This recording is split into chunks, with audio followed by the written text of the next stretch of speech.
Hey guys, welcome to the third edition of the QuickSlant Podcast. I'm your host, Trevor Rogers, and this week we're joined by the whole LandGrant Gauntlet kind of armada, my whole crew.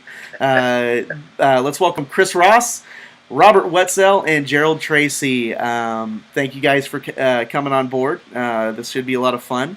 This week we're going to go ahead. It's game week, finally! Yes! Woohoo! So we're going to break down game by game what we can expect this weekend, give some predictions, and see if we can spark up some good conversation. So let's go ahead and get right into it. Our first game that we're going to talk about is Oklahoma State Central Michigan, and let's go ahead, Chris. This is to you. Yeah, I really like Oklahoma State in this one. If everything we've heard all offseason about the turnaround and Oklahoma State being a dark horse is true, they should have no problem handling Central Michigan. Biggest question is, do they get off to, on the road, kind of far from home? Do they start out with a nice rhythm? Can they get in the flow of the game fairly quickly and just take care of business? I see Oklahoma State kind of handling this, and I actually see them kind of beating the spread in this one. Robert, it's a Thursday night game. Do you think that that's going to have any influence on the way this game plays out? I don't think it's going to have a lot of influence, only because it's the first game of the season. If this was like the third game and you've had a couple of Saturday games in there, now you've got a short week of prep. I think that would be a big, I'd say it'd be a big deal, but it would definitely have an impact on the game. But given that it's the first game, there's really no short rest or anything like that. I think Oklahoma State comes out ready. Gundy has traditionally had them pretty ready to go in the opening game. I agree with Chris, and I would go farther to say that as far as the fan base goes, I think the fan base is looking for Oklahoma State to put the game away pretty early. And if they don't, and Central Michigan's hanging around, it's getting into the third quarter, and the starters are still having to grind, I think you're going to see people starting to ask some questions. So if the hype is real with Oklahoma State, I see this game by middle of third quarter is out of hand, and starters are starting to go to the bench. Gerald, a lot of the talk has been about throughout the offseason is kind of the rise of Mason Rudolph. We got to see a little bit of him last year, and obviously he's a very poised young quarterback. What can we expect from the young quarterback going into his sophomore season? I'm expecting a lot of growth. He's going to play, I think his completion percentage, that's really the first thing we need to look for to go up. Last year, you mentioned it earlier off air that the Oklahoma game, it was below 50%. A lot of times it wasn't that great, but this team is a lot better. It's a lot more. This year it's going to be more experienced. The youth is still there. That's no question. Offensive line should be able to keep him off his back. It's going to be much improved.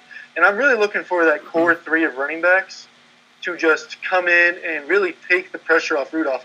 I mean, the fans, obviously, they want to see Rudolph throw for 400 yards every game and 5 touchdowns. That's probably not going to happen. It's going to be more 250, 300 range, a couple touchdowns. But I want to see those running back really bring the run back to Oklahoma State. Because last year it was just dead. We didn't see it at all. Robert, give us your score prediction. I would feel like Oklahoma State should win. I'd say 62-7. Chris? There you go. Oh, I'm not as high as that. 45-10. Gerald? Man, you guys are really high on this team because I think OSU's going to win. I think they're going to win convincingly in the second half. The Central Michigan team actually has a really good offense. Last year, I think it was on 42 points they scored in the fourth quarter alone in the bowl game. They still have the same quarterback coming back. I expect them to hang around for at least the first two and a half quarters. I'm thinking more 42-28, something around those lines. It's going to be a beating in the second half, I think. But this Cooper Rush guy, he's going to be pretty good, and they're playing with a lot of emotion for Central Michigan. Don't be surprised if that first half isn't as good as a lot of OSU fans want it to be. But don't worry. It's also Central Michigan's a good team. They were a bowl team last year. It's not like they're losing to UTSA or UNT. I like that. I've been really high on Oklahoma State's defense. Chris and I have talked about this last couple weeks. I think the defense is going to be the strongest thing going for this team going into this year. So I like Oklahoma State to kind of roll through this game. I'll take them 42-7. So moving on, let's go to but some people it's kind of a weak starting weekend for the Big 12, but one of the bigger matchups is TCU opening up on the road at Minnesota. This looks to be maybe a little bit of a trap game. Gerald, we'll go ahead and keep it with you. What do you think about TCU, and how did they start the season? I'm just full of hot takes because I'm going to take Minnesota. I don't know what it is. I just have a feeling that TCU is going to trip up. I don't know why, but that's a good team up there. They're not ranked right now, I don't believe, if I remember correctly. But TCU has to go on the road. It's not going to be easy, per se. If TCU doesn't win this big, if they don't jump out to a big lead, I think Minnesota can take it and win. Chris? Wow. I don't know. I don't see Minnesota winning. I think that maybe TCU is down at halftime. Minnesota is a gritty team, and they have an offense that just likes to keep the ball moving methodically forward. If TCU can just win third downs and get stops on third downs, then they won't have a problem with Minnesota. TCU down at the half, but ends up winning comfortably. Robert? I don't know. I think last year, wasn't the final score something like 23-3? I think last year was a fairly low-scoring game, and that was at was that neutral or was that at TCU last year? That was at TCU. It was at TCU. I'm thinking this is going to be a tight game. You know, TCU didn't run them out of the stadium last year at home. I'm feeling like this will be a tight game. I think TCU wins, but I could see a low-scoring game like a 24-17 or 21-17, much like last year. It was a 37 win for TCU. 30-7. Okay. 30. And TCU didn't score till the fourth quarter. I just looked it up. That's why. I know. Yeah. See, I really like Minnesota going into this game, and I don't. And here's why: TCU was not outside of their bowl game. TCU was not spectacular on the road last year. They struggled at Kansas with people talked about last year how good their offense was, but Trevon Boykin, we saw flashes of that old Trevon Boykin, and that's kind of what I fear going into this season. Now, the only reason why I see TCU maybe pulling this out or maybe dominating this game is because their motto going into this year was prove them right.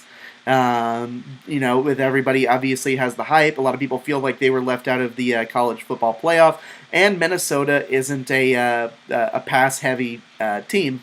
And to me, that's where TCU is going to struggle the most this year is the losses in their secondary. So I said earlier on Twitter, I'm going to go ahead and take Minnesota with the upset just because it's a Thursday night start of the season, and you see weird things happen on Thursday nights. And I don't think TCU was very good on the road last year. But that being said, I'm not going to be surprised if this is a blowout by any means for TCU. So I'll take Minnesota to win this game 28-20. Robert? Well, I lost you there for a second. My score, I think, what did I say? I'll go 24-17 TCU. Gerald? I'm going to go 28-23 TCU. I mean, not TCU, Minnesota. Sorry about that. Chris? 31-20. TCU? TCU, yes. All right. Let's move into Friday's slate and what could arguably be the ugliest game of the weekend. The Baylor Bears at SMU, live from the Metroplex. Guys, I think this one's going to get very ugly very quickly. Gerald, let's start with you. The SMU Baylor game is not going to be any fun. Everybody's going to be super high on Seth Russell after this game, thinking he's the next RG3 because, they're already really high on him right now. It's going to be a blowout, let's be honest. SMU hasn't been the same in a while. I might not even watch this game, to be completely honest. I might watch the first quarter, but after that, it's going to be all backups. It's not going to be any fun. the score could be anything representative of OSU's 84-0 loss over Savannah State a few years ago. I mean, I would not be surprised if that's the kind of turn it took. Chris? Let's just go to score prediction, 66-3. Robert? There's only going to be one game uglier than this, and we'll talk about that in a little bit. But, yeah, Baylor's going to smash whoever they can smash this year. There's no foot coming off the gas with them, and this should be over with pretty quick. I'm going to go with a 70 to 14. You know what? I'll take something like that. I'm going to go I'll go 77-0. I think this is going to be one of the ugliest college football games. I wouldn't be surprised if Baylor puts 80 on them. That's just the Art Briles thing to do. He'll leave the starters in till late in the game. Let's move on to the what could be a really sad start to the Big 12's year. Kansas versus South Dakota State. Does this have? Is this a game that Kansas could lose, guys? Let's start with you, Chris. Oh, yes. I mean, we hope they win, but the truth is, man, their secondary is just going to be awful, which is not a good sign going into Big 12 play. They just lost a guy today. I was getting ready to flip that over. Matthew Boateng, I'm probably pronouncing that wrong, dismissed from the team. He's one of the few people coming back that has any playing time experience. They have no starters back. It's just going to be bad for them, even though that South Dakota State's FCS team, they're going to give Kansas a run for their money. I really want to pick Kansas, but, man, I don't know. Gerald? I want to pick Kansas because talking to David Beatty over in Big 12 Media Days, it's just that guy.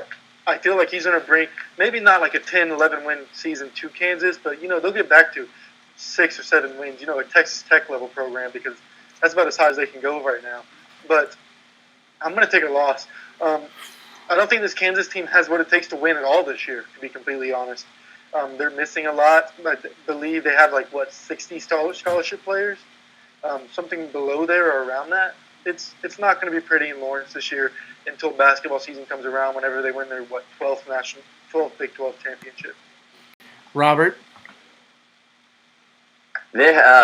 God. First, I'm a little concerned, Chris. You rattled off a lot of information about Kansas football, like you spent time studying Kansas football. I'm a little worried about your social life. You obviously have got a lot of free time on your hands with really nothing better to do. Oh, yeah. All right. Just kidding. I'm just making light, folks. I was told to behave on here, so. So anyway, Kansas, South Dakota State, I believe, and I'm just checking it out. I believe South Dakota State is, they're actually ranked in the top 20 in the FCS. I think they're number 19.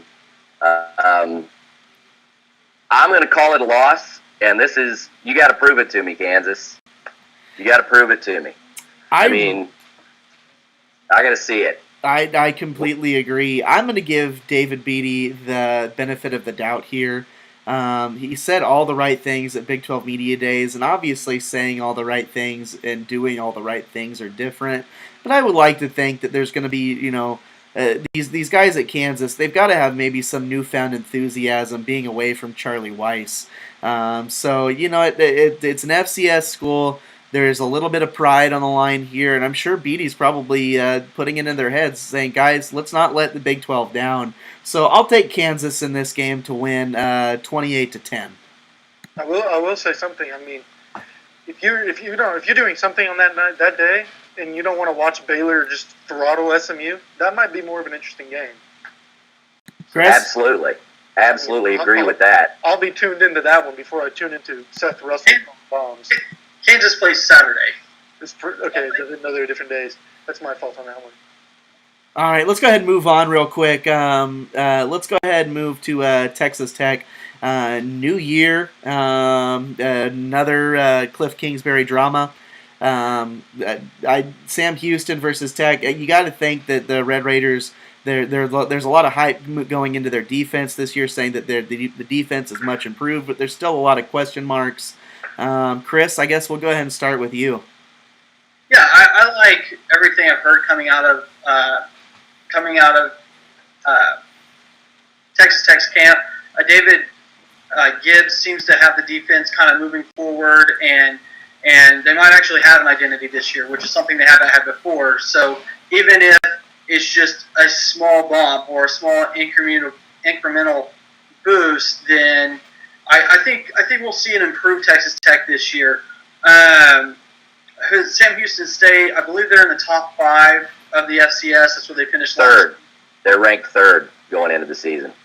So they're not going to be an easy game, as people think FCS should be a cakewalk. But I do think that Texas Tech takes care of business. We'll see. Patrick Mahomes, I think he comes on strong. I like Texas Tech this year. Once they get into the Big 12 play, it'll be a little harder for them, but they should win this. Robert? You there, Robert? Oh, there we go. There we Watch go. for a second. This is going to be one of those situations where it's a little bit like Kansas. I'm looking for Texas Tech to prove this a little bit. They barely beat Central Arkansas last season to open the season. Really escaped. Sam Houston State's got a pretty darn good football team. They're up there in the likes of like North Dakota State and the FCS. So I'm going to say Texas Tech, but I think it's a close game. It's going to be a lot closer than they want it to be for sure. Gerald? Yeah, I'm just going to say, last year, Texas Tech, like you mentioned before, Robert, just now, they barely beat UCA last year. They also barely beat UTEP 30-26. Go Miners! I don't think this team is going to be any improved. They'll beat Iowa, they'll beat Kansas. But, other than that, they got Arkansas. They might beat Kansas State if they get lucky. And they might be able to beat Texas if they can outscore them. But this team, they have an offense. I'll give them that. But I don't think they have a defense that can stop half the offenses in this league. The only offense that's going to look bad against this team this year will probably be Texas and in Kansas. Not maybe, definitely Kansas. But I'll take Texas Tech to win this game. It'll be another one of those UCA moments where they should beat them bad. I'll take it like 35-30. Yeah, I'm kind of with you. I'll take Tech in a little bit of a closer game. Maybe not so much. I'll take them. I don't know if Tech scores 35 points. I'll take Tech in this game 28-17. I think it's going to be close at halftime. There's just so many question marks with Texas Tech going into this year. I've got to wonder how they're going to be able to protect the quarterback, kind of a young, inexperienced offensive line. But there's a little bit more optimism on the defensive side of the ball. So it should be interesting. But I would have to think Texas Tech pulls this one out later on. Chris, did I get your prediction? I'll just keep it simple. 35-24. Robert?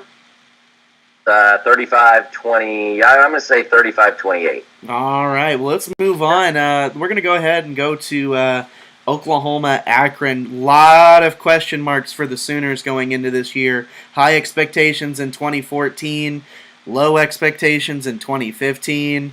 The interesting storylines: air raid offense, Lincoln Riley, Baker Mayfield. Gerald, we'll go ahead and start with you. How do you think this fares out for the Sooners? Do you think it's a big win or closer than people think? I'm going to take the big win. They're usually pretty good, at least they're non-conference opponents. No matter who they play, whether it be Tulsa, Florida State, in one of the down years, they're going to win. And they'll probably beat them pretty handily. And then for the next week or whenever the next time they play, all we'll hear is Sooner Magic is back, baby, and Baker Mayfield is the next Heisman candidate. I think Baker will play 3 quarters, and then he'll sit, and they'll have Trevor Knight come out and let him get some stats in for, his senior year. I don't think – we'll get more into this later on in the season, but SOU team, they're going to need these first 3 games to really propel them into the season, I think, because if they stutter on early – it could be a long season for OU. Robert? I think the Sooners win easily, but I think they might be a little underwhelming. The thing for me in that game, and of course it's pay-per-view, so let's all pay $55 to watch OU stumble around beating Akron. Okay, please. Put Kansas on pay-per-view, then we don't have to worry about it. I don't have to pay money for that. Okay, so OU is going to win. They'll win easy. It's going to be underwhelming. For me, I could care less about whatever happens in that game if I want to see what Lincoln Riley's offense looks like. But I'm not going to pay $55 to do it. I can't blame you. Not wearing that shirt, you wouldn't.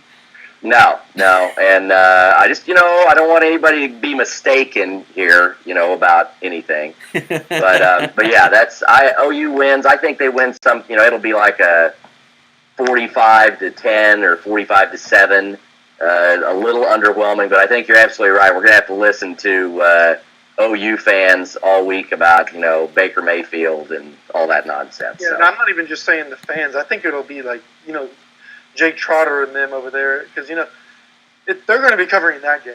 I don't know how many people from the Oklahoman are going to be up in Central Michigan this weekend. I'm sure they'll send a few up there, the beat writers, but there's a lot more beat writers for OU, and you're going to be hearing a lot of that hype train coming right through OKC this week. Chris? Next week. I don't know. I think we might see a very vanilla version of Lincoln Riley's offense going into this first game. I don't know if we see anything too fancy. I think OU might stumble a little bit just trying to get warmed up. It seems like one of those things that the worst thing you want is Mayfield to come out and throw a pick, because then everybody's worried about, should Trevor Knight be the guy? But, I think that there'll be a few mistakes early, but they'll figure it out and win handedly. This isn't going to be that close to the game. See, I'm with you, Chris. I don't think we're honestly going to see, if you're expecting to see the air raid offense, I don't think you're going to see that this week. I think OU's honestly, you're going to see a pretty Manila typical offense as to what OU's run in the past, because I think OU's probably going to try to establish their run game with the inexperienced offensive line and make sure that is all tightened up before they go to Tennessee.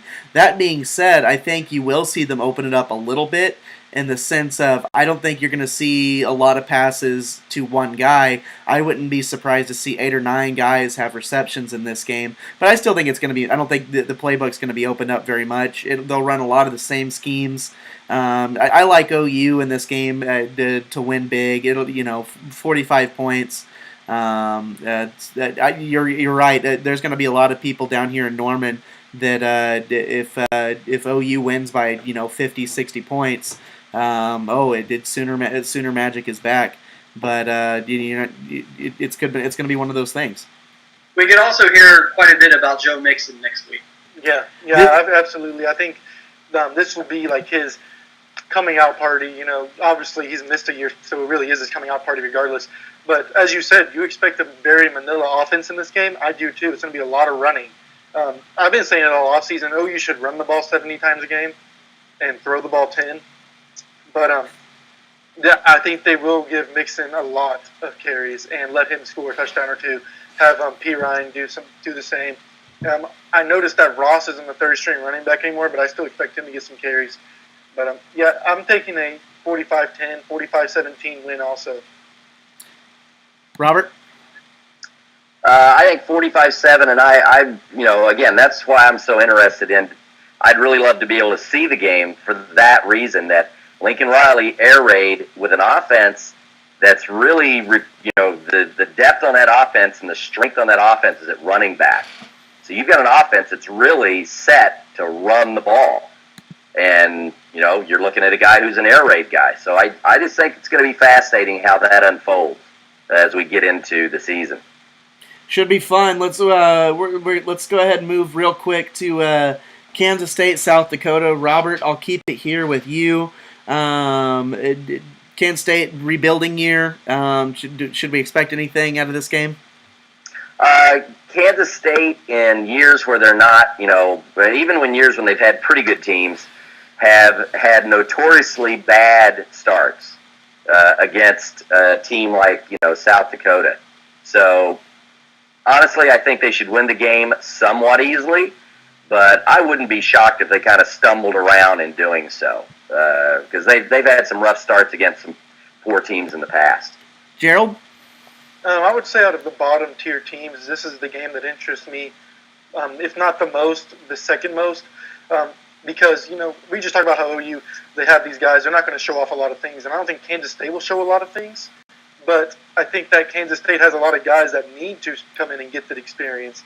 A lot of guys that haven't played in the game experience, that don't know these kind of situations. So I think they will have to show a little more. I think they'll have a little bit of issues beating them. I'm taking a 28-14, 20, something like that win. They'll win by 2 touchdowns. But, we'll see. And we'll also find out who's the next Tyler Lockett-esque guy that Kansas State has. Because let's face it, they're going to have it.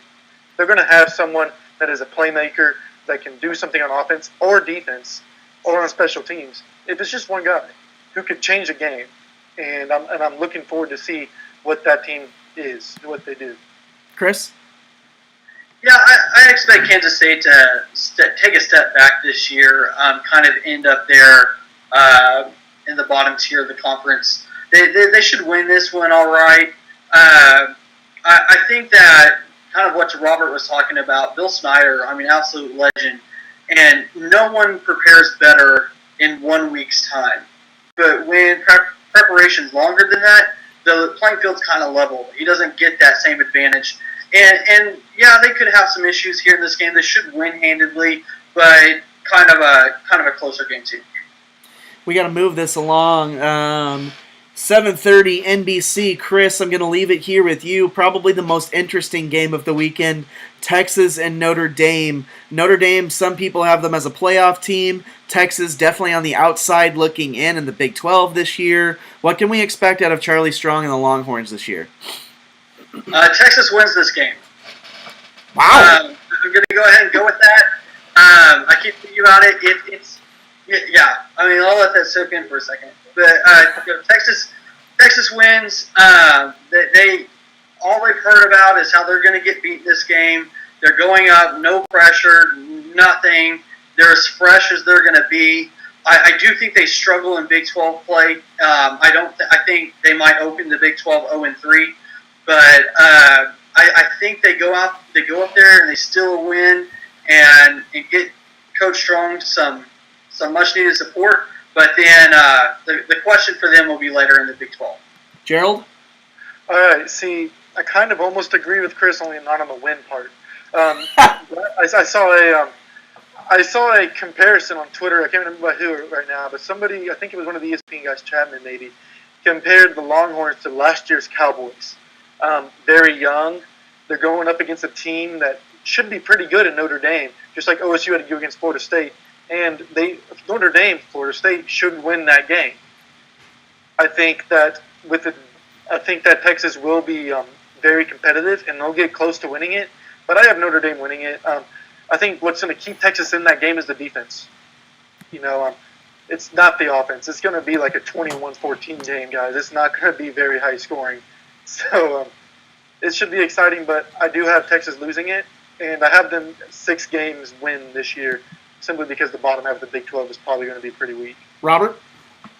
All right, parents, this is what happens when you allow your kids to pay too much attention and study Kansas football, is you start, weaving off the path when you start picking big games like this. So the only difference between Gerald's pick and Chris's pick is Chris spent way more time talking about Kansas, like specifics. Gerald, waxed over that. So I think Gerald's safe, Chris. I'm really concerned about you now. My only thing with this game, I just say, Texas, don't embarrass us. Gerald, I'm with you. If this game is 21-14, thank heavens. Thank heavens. I agree. If Texas stays in the game, it's going to be because of the defense. But their offense doesn't even warrant a question mark right now. And without a quarterback, if defense keeps them in the game, look, you've got a shot. Something happens, Notre Dame plays sloppy, you get a couple of turnovers, low-scoring game. Could Texas pull an upset up there? You betcha they could. Their defense will be good enough, you think, to keep them in that part of the game. But if Texas offense comes out and they're sloppy and they're going 3-and-outs or they're turning the ball over and not getting anything going when they do have opportunities, It's not going to be ugly like Notre Dame's going to beat them 50-7, but you could have like a 35-10, something like that. If things are taken care of, I think Texas loses, but I think they might lose close. Yeah, and the problem with a team like Texas right now is their first 4 games are against bowl teams. They don't have the opportunity to say, okay, let's ball out, let's go hard, and then if somebody's hurts a hamstring, they can sit out for the next week or so. They got to go back. They got to play Cal, then Rice, then Oklahoma State. They got 4 straight weeks of, quite frankly, hell. Actually, I think it goes back further than that. Even I think I don't have their schedule in front of me, but yeah, like I said, they could open Big 12 play 0-3 because they play 3 very good teams. For me, in the Notre Dame game, it's a little bit of Notre Dame needs to prove it. I mean, we've heard a lot about them, but we hear a lot about them every year, and they're not ever quite there yet. Texas is going to need extra possessions. They have to win the turnover battle. But I think it'll come down to they'll give up a lot of yards, but they'll keep Notre Dame off the scoreboard. And then the longer that game goes and it's close, the better Texas is going to feel about it. I gotta, you know what, Robert, I'm kind of with you. I really think this game it's going to be kind of an ugly football game. But I'm with you, Gerald and Chris, that I think that this game will be close. I'm going to take Texas to get shut out. But it's going to be it's going to be ugly. It's going to be some obscure score, like an 11-0, something like that. I don't think both teams get the offensive role. It's going to be really weird. I'm telling you, weird football, but I don't have any confidence in Tyrone Swoops. I don't have any confidence. There are no more Shipleys at Texas, thank God, unless there's one that I missed. Here's their schedule. They open up at Notre Dame, get Rice and Cal at home. Oklahoma State goes to Austin. Then they go to Fort Worth to take on TCU, and then they get Oklahoma. Good luck, Charlie Strong. That's all I can say about that. We got to wrap this up really quickly, guys. Real quick, give me quick predictions. West Virginia, Georgia Southern. Gerald, we'll start with you. West Virginia wins handily. Everybody thinks West Virginia is going to be the Big 12 dark horse and forgets that Oklahoma State's there. No, I'm just kidding. But I think West Virginia as well wins. Robert? 60-7 with 5 cases of Red Bulls consumed on the sidelines. 5 headsets will be broken. We'll set one per case. We need to do that this week. Let's set the over/under on the amount of Red Bull that Dana Holgerson goes through this week. Chris? Oh, in a week, he drinks like 6 to 8 a day, so 49 or something like that. Let's go with that. On the Red Bull, Georgia Southern isn't as good as they were last year. This isn't the same team. West Virginia should win handedly. Their defense, they may have the best defense in the Big 12. They're pretty solid. Holgerson's going to have an offense. Big win here, probably in the 60s, and we'll see if Georgia Southern can score. I don't know if I'm interested to see how West Virginia does at quarterback. I think they put up some points. I think it's going to be a low-scoring game for Georgia Southern. I like West Virginia a little lower, maybe in that 30 to 40-point range. So I'll take them 41-7. A lot of people high on their defense this year. So let's go ahead and move on real quick. Finish it up with Northern Iowa versus Iowa State. This kind of has another bad start to the year at Jack Trice Stadium. New upgrades to the stadium. Going to be a packed house. Robert, we'll start with you. I'm actually going to go off the rails here and pick the Cyclones to win. And I would say this. The only reason I'm picking them to win is you just upgraded your stadium. You can't lose. That's not allowed. So Iowa State, you have to win the game. Otherwise, I'm going to start talking about you like I talk about Kansas. So I think the Cyclones win. I think it's low scoring. Gerald? I think the Cyclones win. I think Sam B. Richardson, or whichever one it is, will be playing pretty well. The thing about this is it's when you play golf, you get 2 mulligans, really, usually. You get one on the front 9, one on the back 9. And, let's just I need to start playing with you. Who the heck do you play golf with? Yeah, I need to start playing with you. Yeah. Dude, this is what I've been told. I only picked it up recently. But anyway, so you get one win in the non-con for Iowa State and 1 win in the conference. 1 win in the conference. I'm going to take my 1 win right now with Northern Iowa. Chris? Yeah, I like Iowa State to win. Like Robert said, brand new stadium, renovation. You have to win with that, but really Paul Rhodes has to win this game. If he's going to stick around much longer, Iowa State's got to get the win. The good news is they should be improved from last year. So yeah, Iowa State gets the win here. I gotta like it. I'll take Iowa State as well. I like Paul Rhodes. I want to believe in Paul Rhodes. So Cyclone Nation, don't let us down, or you're dead to us. That's essentially what we're saying. Guys, no more new stadiums for you. No more new stadiums for you. Guys, thanks again so much for joining me this week. Let's do it again soon. It was a lot of fun. For Robert Whetsell, Gerald Tracy, and Chris Ross, I'm Trevor Rogers. We'll have more stuff next week. We'll do some previews of Week 2 and then go over all the fun that was Week 1 and see how we fared in all of our predictions. So thank you guys. This is another edition of the QuickSlant Podcast. We'll see you guys next week. Thanks, guys. Later. Later.